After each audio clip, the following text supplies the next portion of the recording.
Hello everyone, my name is Oliver and I'm an assistant psychologist from the Department of Psychological Medicine, and I'm here today with a short presentation titled Living with Worry and Anxiety Amidst Global Uncertainty.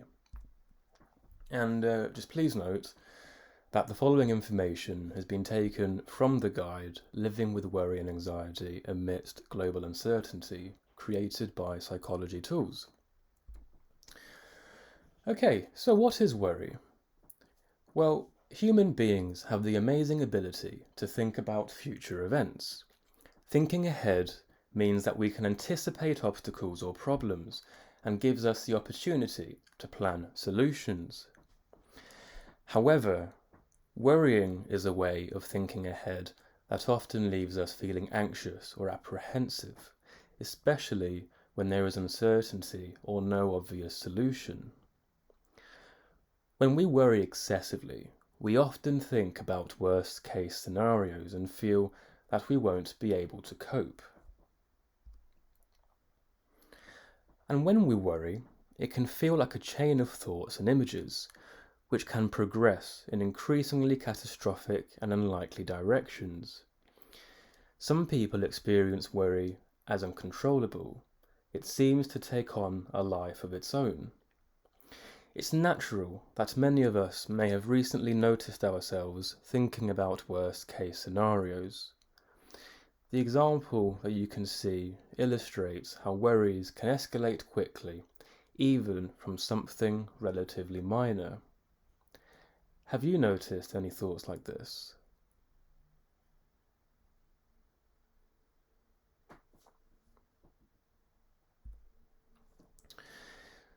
So worry isn't just in our heads. When it becomes excessive, we feel it as anxiety in our bodies too.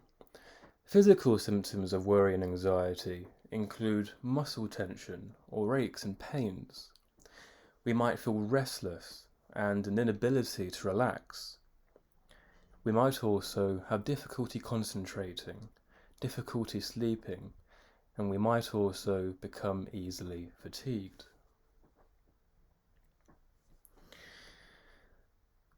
So, some strong triggers for worries are situations that are ambiguous, so open to different interpretations.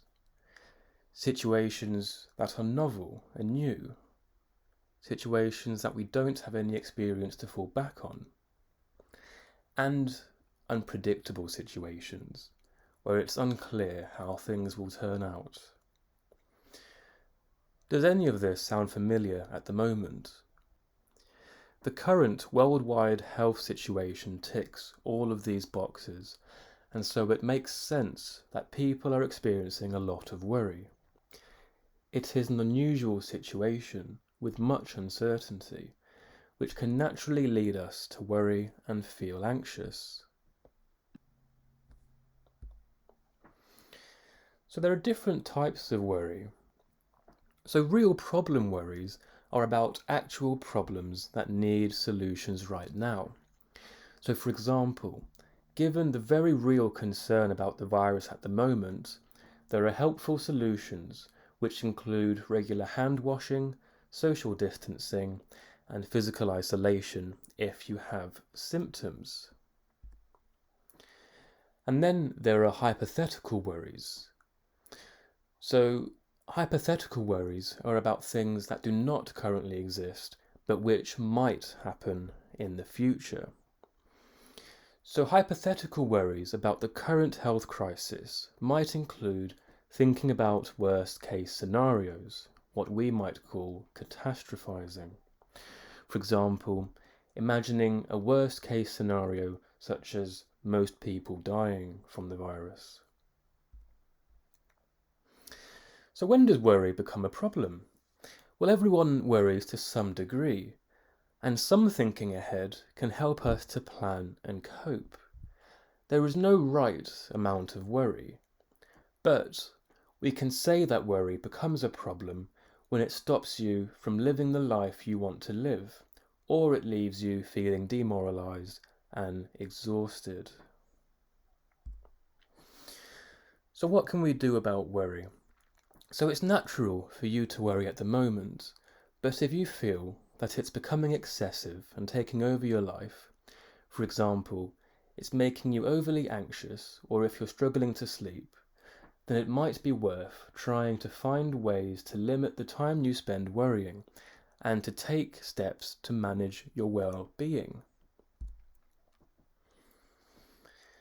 So the first thing is to try and maintain balance in your life. Well-being comes from living a life with a balance of activities that give you feelings of pleasure, achievement, and closeness. Think of activities to distract yourself and stay active.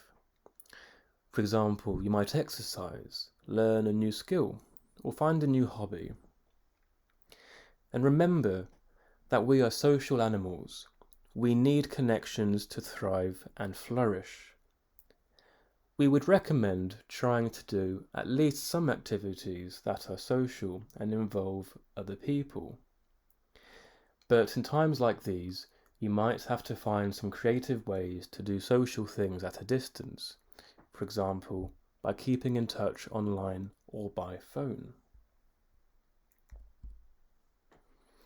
You could also try practicing identifying whether your worry is a real problem worry or a hypothetical worry. If you're experiencing lots of hypothetical worry, then it's important to remind yourself that your mind is not focusing on a problem that you can solve right now, and then to find ways to let the worry go and focus on something else. Now, of course, I appreciate that this can be much easier said than done, but the worry tree can help with this. So this is the worry tree.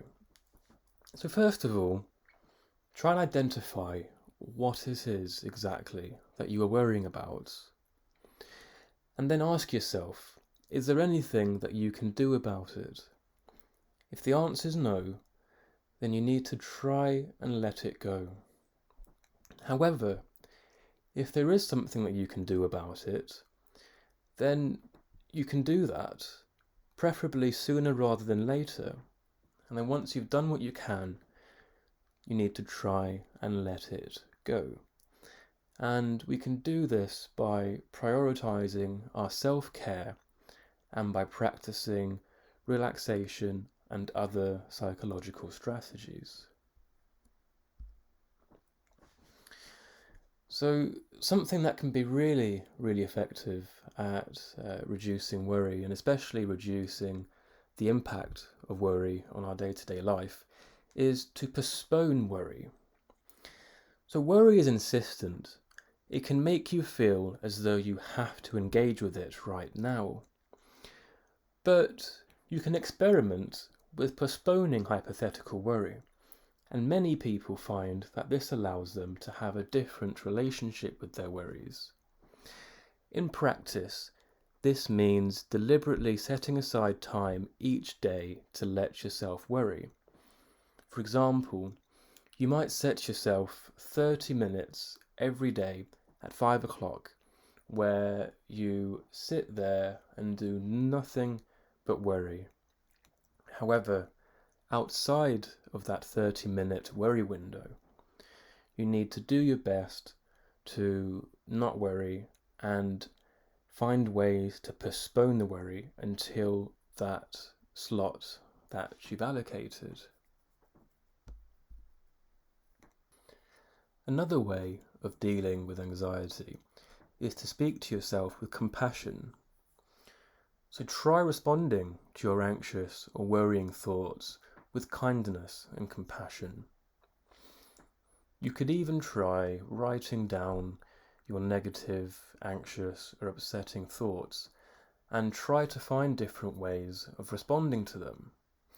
Ask yourself, if a friend came to you with similar worries, how would you respond to them? We're often much kinder and compassionate to other people than we are to ourselves. And another way that we can deal with worry and anxiety is to practice mindfulness. Mindfulness can help us to let go of worries, and it can help us to get back to the present moment. Mindfulness is an evidence-based approach, and it's been shown to be very effective. There are various apps that you can download which will guide you through mindfulness and teach you the basics. One of my favorites is Headspace, but there's also a few others, such as Stop, Breathe, Think. And some other helpful tips are to set a routine. So try to wake up, for example, at the same time every day. Try to go to bed and to sleep at the same time every day. Even try and eat at the same time every day. Humans and most animals have internal biological body clocks that work a lot better when there is routine. Another helpful tip is to try and stay mentally and physically active. Now, I know at the moment we can't go to the gym, but there's no reason why we can't exercise at home. There are plenty of YouTube videos that will guide you through some home workouts, and you can stay mentally active by, for example, learning a new skill or playing some mind games such as Sudoku. You could also try practicing gratitude. I know sometimes it can be very hard to see and to appreciate the goodness in the world. So maybe consider writing down everything that you can think of that's going well. And to also consider noticing and limiting worry triggers. So especially the news. If you find that you're receiving news articles to your phone, or if you're receiving social media posts to your phone all the time, which are making you worry, then maybe try turning off that feature. And try to rely on reputable news sources. So try and focus on news from the NHS or the World Health Organization. These sources are less likely to fearmonger, and they're less likely to be biased. Okay, so that brings us to the end of the webinar. Thank you for listening, and I hope that you gained something useful. Do take care and all the best. Bye now.